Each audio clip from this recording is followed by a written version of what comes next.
É um prazer ter você ainda mais perto da BHH. Com acesso a muita informação sobre as especialidades e diversos temas pertinentes na voz de quem entende.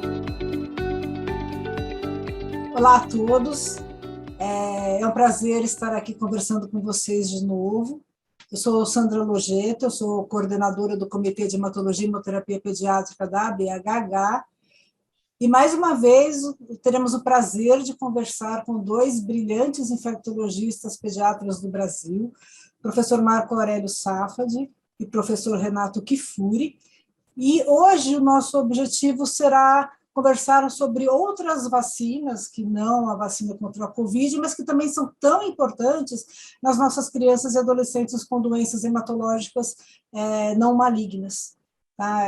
Passamos por uma fase onde só se pensava em Covid, vacina de Covid, e talvez, eles vão comentar melhor depois, né, caiu a vacinação, as outras vacinas nas crianças. Eu acho que é importante nós recordarmos a importância também desse outro esquema nessas crianças. Gostaria de convidar o professor Marco e o professor Renato para fazerem uma introdução antes de nós começarmos o nosso podcast, por favor, e obrigada pela presença. Obrigado, Sandra, mais uma vez pelo convite, um prazer estar com vocês aí da BHH, é um prazer também estar com o Marco Aurélio aqui, falando sobre imunizações, né, e você tocou num tema importantíssimo, né, que é a vacinação do calendário de rotina das crianças, né, que ficou durante a pandemia. A gente já vem aí nos últimos anos registrando taxas de vacinação mais baixas do que as esperadas, e com isso colocando em risco, né, todas as conquistas do programa de imunizações, no controle do sarampo, da rubéola, da polio. Então, muito importante a gente falar de vacinas de rotina e que para pacientes especiais ou com condições clínicas também há recomendações especiais. Muito obrigado pelo convite. Bom, mais uma vez, um prazer estar aqui. Agradeço o convite. E como a gente tem dito, né, durante a pandemia, nós vimos uma lua de mel com algumas doenças, né, pediátricas. Elas realmente, não vou dizer que desapareceram, mas diminuíram substancialmente. E é bom a gente lembrar que a lua de mel acabou, né, porque isso foi fruto, vamos dizer, das medidas de contingenciamento e com a flexibilização, redução de uso de máscaras, retorno à normalidade, entre aspas, é perfeitamente esperado que a gente veja, vamos dizer, um recrudescimento dessas doenças. A má notícia é que durante a lua de mel, nós esquecemos de fazer nossa lição de casa, e as coberturas vacinais, ao diminuírem, trazem paradoxalmente agora uma situação de muita preocupação nesse retorno à nova normalidade. Então, acho que é muito importante discutirmos alguns aspectos sobre as vacinas, né, e mecanismos, estratégias que possam, de alguma forma, ajudar que a gente resgate as nossas coberturas que antes tínhamos. Né? Então, muito obrigado pela oportunidade de estar aqui hoje. Obrigada para os dois. O Renato já comentou que essas crianças têm que fazer as vacinas como as outras crianças sem comorbidades, mas eu só gostaria de reforçar. São pacientes com anemia falciforme, com uma asplenia, ou crianças esplenectomizadas, crianças com doenças hemorrágicas, principalmente as crianças com neutropenia congênita. Às vezes se tem uma ideia de que talvez essas crianças não devam fazer as vacinas. Então, eu gostaria só com um reforço, elas têm alguma contraindicação em relação ao calendário normal de vacinação por terem essas doenças hematológicas de base? Sempre importante esclarecer esses aspectos, né? Eu acho que o seu ponto é fundamental, né, Sandra? Então, você citou algumas situações clínicas que, claro, elas não se aplicam de forma genérica, há peculiaridades, há particularidades em todas essas situações clínicas, mas vamos lá, aquelas mais frequentes, né? Crianças que têm uma asplenia, seja ela uma asplenia anatômica, seja ela uma asplenia funcional, evidentemente isso coloca essas crianças em maior risco, particularmente de doenças invasivas e doenças que usam, vamos dizer, a opsonofagocitose, né, como forma de defesa. Então, são crianças que necessitam sim, fazer as vacinas e necessitam, inclusive, otimizar determinadas vacinas que muitas vezes não estão disponíveis na rede pública em determinadas faixas etárias ou em determinadas apresentações, mas que as crianças que são portadoras dessas situações podem buscar essas vacinas nos centros de referência de imunobiológicos especiais sem nenhum tipo de contraindicação. Uma outra situação clínica que você citou, né, é a neutropenia, né, a neutropenia congênita. E eu tenho visto, de forma geral, muitos equívocos na hora de manejar esses casos. Então, lembrar que, se for de fato uma neutropenia congênita pura, né, é importante que você diagnostique com acurácia se é só essa alteração da criança. Muitas vezes a neutropenia pode ser acompanhada de outras imunodeficiências, etc., mas especificamente no caso da neutropenia congênita, eu acho que o grande equívoco que existe é entender que essas crianças não podem tomar vacinas de vírus vivo atenuado. Então, lembrar que vacinas de vírus vivo atenuado, elas, vamos dizer, não tem nenhuma contraindicação específica nessa situação da neutropenia congênita. Então, esse é um tipo de patologia que pressupõe contraindicação para vacinas bacterianas vivas. Então, BCG, vacina de febre tifoide, enfim, são situações muito específicas. Agora, as vacinas de vírus vivo atenuados podem ser feitas e devem ser feitas nessas crianças. Claro, sempre lembrando de ter certeza que é só uma neutropenia congênita, que não há outras imunodeficiências associadas. Renato, gostaria de fazer um comentário? Já posso continuar aqui? Não, perfeito, o Marco colocou muito bem. Lembrar que as plenias, como o Marco contou, definindo um pouco melhor essas vacinas para hemófilos, vacinas para meningococo e vacinas para pneumococo, ou seja, esses germes capsulados, como o Marco lembrou bem, que dependem dessa ação opsonofagoxítica para uma melhor resposta e defesa, são indivíduos de muito maior vulnerabilidade para essas doenças invasivas. Então, a despeito de estarem contempladas essas vacinas já no Programa Nacional de Imunizações, para uma idade muito específica, que são os menores de 5 anos, para esses indivíduos com mais de 5 anos, portadores dessas condições, há um calendário específico, com vacinas pneumocócicas ampliadas, com vacina meningocócica, que nos Centros de Referência para Imunobiológicos Especiais, os CRI, aqui no Brasil, é um braço do Programa Nacional de Imunizações que estabelece em todos os estados centros de vacinação especiais para pacientes com condições clínicas especiais, essas vacinas complementares. Então, é importante nós recomendarmos que há uma subutilização muito grande. O número de crianças com asplenia no Brasil estimado que procuram centros de vacinação e tem uma cobertura vacinal muito baixa. Isso vale para os diabéticos, isso vale para os cardiopatas, vale para os renais, isso para portadores de doenças hematológicas é a mesma coisa. Nós temos aí muito mais candidatos a serem vacinados do que vacinas sendo dispensadas nesses centros. Então, é importante chamar atenção para essas vacinas nesses grupos que precisam, sim, e têm direito gratuitamente no nosso Programa Nacional de Imunizações. E, às vezes, por exemplo, às vezes, uma criança com uma trombocitopenia imune, por um motivo qualquer, pode necessitar de uma esplenectomia de urgência.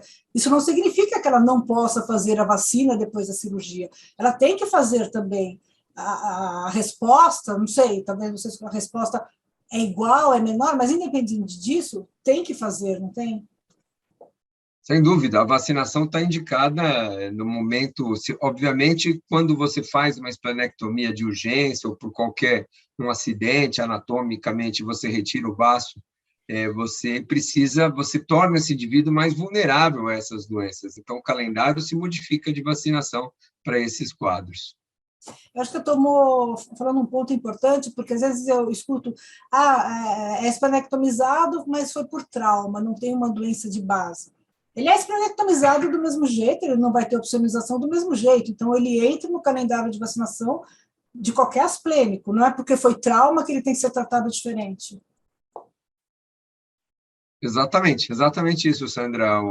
A condição de asplenia, seja ela anatômica ou funcional, ela funciona da mesma maneira, ela traz ao indivíduo esse risco aumentado para essas doenças invasivas e a vacinação precisa ser completada. Com as vacinas pneumocócicas, não só a conjugada, mas a polissacarídica 23 valente.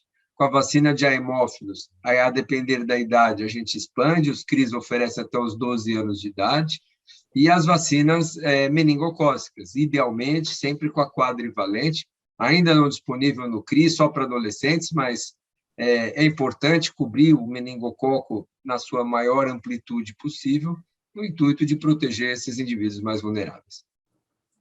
E esse é um ponto interessante, né? A gente aproveita e lembra esse momento, né? Como infectologista, eu vivi muitas situações dramáticas de pacientes asplênicos, né? Que procuraram serviço de emergência com quadros infecciosos e muitas vezes não há uma percepção do pediatra que atende essas crianças com asplenia e febres sem sinais de localização, da potencial gravidade desses casos. Então, uma das coisas que eu insisto muito nas visitas com os meus residentes, de pediatria geral, obviamente não hematologistas, mas acho que o ensejo aqui merece essa análise, né, é que eles estejam sempre muito atentos a essas crianças que são portadoras de alguma condição que seja acompanhada de uma asplenia, seja ela anatômica, seja ela funcional, em relação ao risco de doença invasiva, principalmente pelo pneumococo.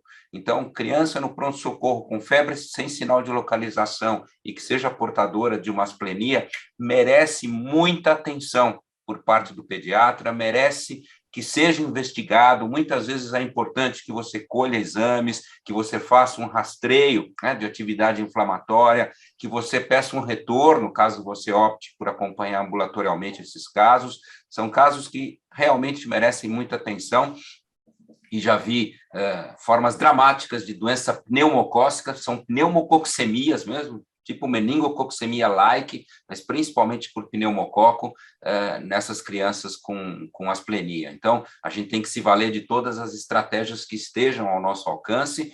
Então, a mensagem que fica, né, para vocês hematologistas é que estejam muito atentos à carteirinha de vacina dessas crianças com asplenia e não deixem de contemplá-las com o que de mais amplo a gente tem em relação à prevenção de todas essas doenças invasivas, né, hemófilos, meningo e pneumo, em particular aí em relação ao pneumo, que de fato é o protagonista desses quadros sépticos invasivos nesse grupo de pacientes.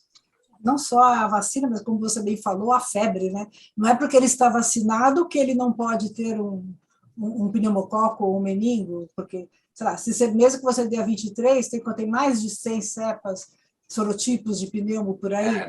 Nenhuma das vacinas é 100% eficaz, nenhuma das vacinas cobre todos os tipos, sorogrupos, sorotipos, etc.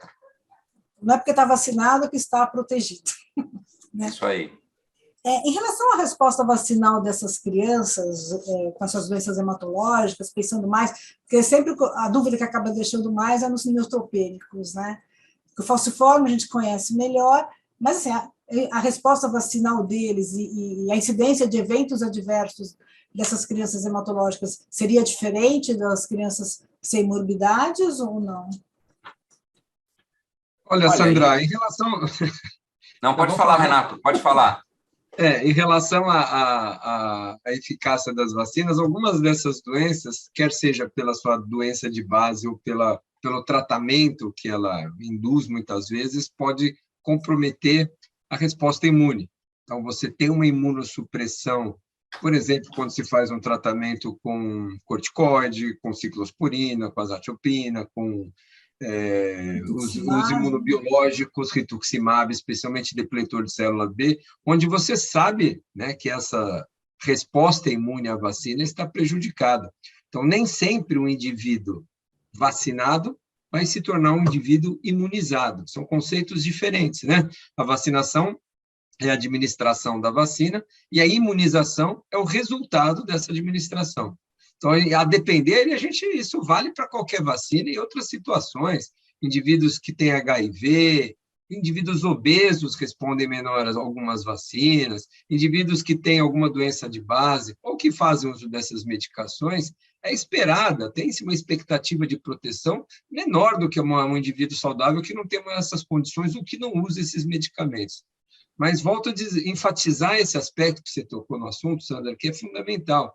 Justamente esses mesmos indivíduos que têm essa fragilidade em responder às vacinas, eles têm uma fragilidade, uma vulnerabilidade maior em adoecimento para formas graves dessas doenças. Essa situação imunológica comprometida pelas drogas ou pela sua doença de base, os deixam também mais vulneráveis e mais suscetíveis a essas infecções e muitas vezes com apresentações graves. Então, não se contraindica vacinas, especialmente as vacinas inativadas, nesses indivíduos imunossuprimidos, porque mesmo que haja uma expectativa de proteção menor, ela tem um benefício e deve ser feito.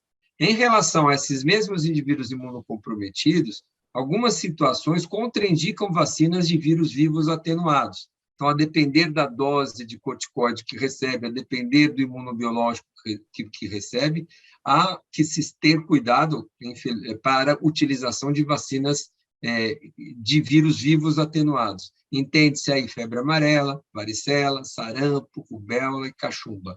Aí cada caso é particularizado de acordo com a droga, de acordo com a dose e de acordo com o intervalo, muitas vezes, de suspensão dessa medicação para poder aplicar as vacinas de vírus vivos. Então, são situações que merecem atenção individualizada.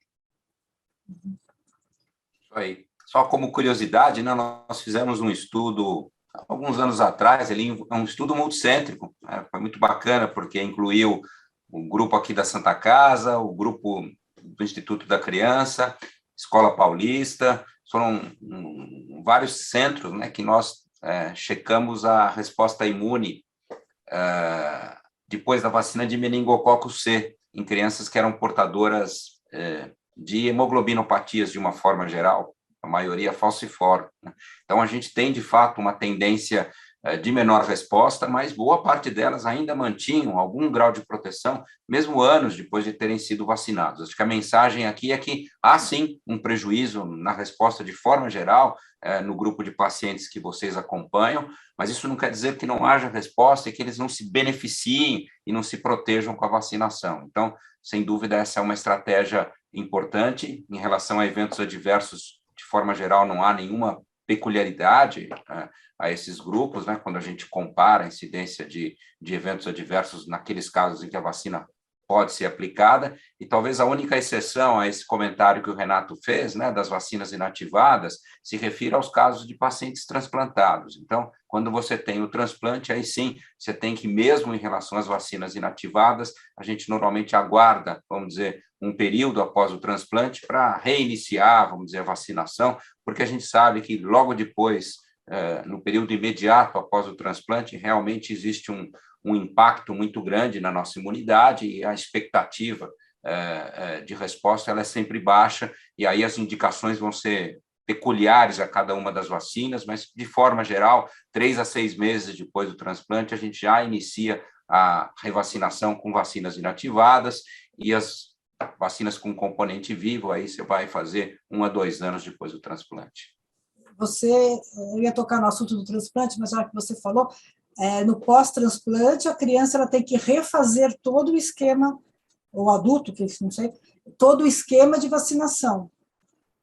Eu costumo dar um exemplo, viu, Sandra, para os nossos residentes, que eu acho que mostra de forma didática, né? Quer dizer, o indivíduo que vai ser transplantado, ele recebe uma carga tal, né, na sua quimioterapia, enfim, na sua terapia, que acaba não só, vamos dizer, inativando a resposta imune que ele tinha, mas também afetando a sua memória imune. É como se ele se tornasse, entre aspas, naive para todas essas experiências que ele acumulou na vida dele, fruto de vacinações. Então, a gente tem que encarar esse paciente como um paciente naive e, de forma geral, reiniciar a vacinação, a grande maioria das vacinas. Há exceções a essa regra e há vacinas que em nenhum momento nós a reiniciamos, como é a BCG, como é a própria polio oral, né, que são vacinas que a gente não vai utilizar no nosso arsenal, em hipótese alguma, nesses transplantados, a polio, porque você tem uma outra opção, que é a polio inativada,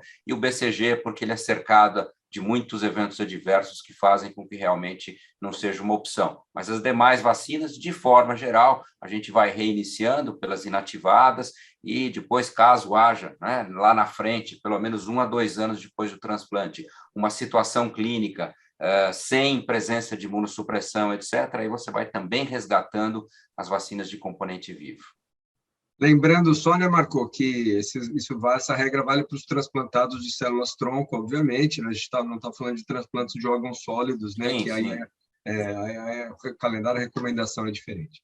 São muito peculiares as recomendações, né? São muito particulares, tanto nos transplantes de órgão sólido, como de medula, nos casos de transplantes autólogos, de transplantes halogênicos. Então, há particularidades não só em relação a ser de órgãos sólidos ou de medula, mas também ao tipo de transplante. Então, tem uma série de guidelines, diretrizes, evidentemente a gente não tem como aqui detalhá-los, né? Mas essas diretrizes estão disponíveis e normalmente os grupos que trabalham com esses pacientes, a gente faz isso lá no nosso ambulatório, a gente já tem uma regrinha, né? Que o residente, quando recebe esse paciente, ele vai seguindo, vamos dizer, essa regra em relação às recomendações de revacinação, a peculiaridades nas doses, nos intervalos, enfim, são protocolos, e é importante dizer, os protocolos não são únicos, né? Eles têm uma certa variedade nos diferentes centros, mas, de forma geral, respeitam essas regras básicas que nós comentamos aqui. Mudando um pouquinho para as doenças hemorrágicas, porque assim, a gente tem as crianças com hemofilia, com PTI, com Wiskott-Aldrich, Bernard-Soulier, que tem sangramentos ou por problema nas plaquetas ou por problemas nos fatores de coagulação. Então, geralmente, na hemofilia, tipo assim, eu estou pensando assim naquelas vacinações intramusculares, tá? Você faz lá o fator e tudo bem, mas e nessas outras doenças, que, por exemplo, uma PTI, não adianta dar plaqueta, porque o anticorpo vai destruir a plaqueta. Então, se tem alguma recomendação diferente em relação a essas vacinações intramusculares nessas crianças com doenças hemorrágicas, ou a gente tem que aplicar e apertar e ficar ali vendo o que acontece, comprimir para não sangrar? Tem alguma coisa? Em geral, a gente faz isso mesmo, Sandra. Aplicação de vacinas em qualquer discrasia sanguínea, em qualquer risco de doença hemorrágica, com pressão vigorosa, gelo, frio, para evitar os sangramentos locais, né? É óbvio que há situações extremas onde você pode adiar a vacinação, mas, em geral, não há contraindicação de vacinação para esses grupos, não. Acho que a ideia é sempre reforçar, né, nesses casos, naqueles casos particulares que você citou, né, de hemofilia, de von Willebrand, você vai fazer reposição, né, específica para cada uma dessas situações, dependendo da gravidade, né, do distúrbio hemorrágico. De forma geral, nossa experiência é positiva com a vacinação desses grupos, e essas recomendações de pelo menos 10 minutos ali com tamponamento e, eventualmente, uma bolsinha de gelo, tudo, de forma geral, funcionam bem. No dia que nós conversamos sobre a Covid, eu acabei falando da trombose, mas como a gente entrou aqui na linha da coagulação, trombofilia, felizmente, é uma doença rara em pediatria, mas tem algumas crianças que têm a trombofilia, algumas crianças... Hoje, né, como nós vimos, a medicina hoje está muito mais invasiva, então está salvando muito mais as crianças, graças a catéter, punção venosa, um monte de coisa, e elas podem fazer trombose secundária a algum procedimento ali feito naquela internação que não seja trombofilia, mas tem histórico de trombose. E aí veio aquela história de que as vacinas contra a Covid podem estar associadas à trombose, e a gente vê um receio dos familiares, e às vezes até de alguns hematologistas, de a criança tem trombofilia, já teve trombose, faz ou não faz a vacina contra a Covid? Teria algum comentário para ajudar a decisão que vocês possam fazer? Sem dúvida. Olha, Sandra, né? Eu acho que nesses começa casos você. de... Vai. não... Não, por Bom, favor. o que eu ia comentar é que essa tem sido, de fato, uma situação recorrente, né, Sandra? E a gente tem enfatizado que, especificamente as vacinas de vetor viral não replicante, elas foram identificadas nos estudos de mundo real com um risco de um fenômeno, que é um fenômeno muito específico, que é uma trombose, vamos dizer, muito específica, mediada com produção do anti-PF4, é uma situação acompanhada de plaquetopenia, mas que tem gerado, rara, é importante enfatizar, uma situação rara, mas que tem gerado muita confusão em relação à interpretação. Então, a gente tem enfatizado que tromboses, de forma geral, elas não são um evento adverso que tenha sido identificado, né, diferente desse que a gente citou. Então, não há, no momento, contraindicação formal para o uso dessas vacinas nessas situações que você citou. Então, essas situações clínicas não caracterizam uma contraindicação para o uso dessas vacinas COVID-19, que são com, vamos dizer, essa plataforma de vetores virais não replicantes. A contraindicação é a ocorrência numa dose prévia, especificamente dessa trombose associada à trombocitopenia, documentada, né, e que foi, vamos dizer, identificada como uma reação imune e, como a gente citou, ainda sem uma clareza na literatura em relação a se há determinados grupos, tanto relacionado ao sexo como relacionado à faixa etária, que a gente tenha que ter, vamos dizer, identificar um maior risco da ocorrência desses eventos adversos. Inicialmente, foi colocado que isso estaria mais relacionado à primeira dose, principalmente da vacina, a mulheres de determinadas idades, mas num segundo momento a gente percebeu que isso não é tão claro assim, então isso ainda é alvo de investigação e, evidentemente, um aspecto fundamental seria conhecer no futuro algum marcador que pudesse antecipar, vamos dizer, a ocorrência desse risco, mas até o momento a gente não tem esse dado. Mas a informação principal é deixar claro que nessas situações que você citou, de trombofilia, etc., não há contraindicação para o uso dessas vacinas. Renato, quer complementar?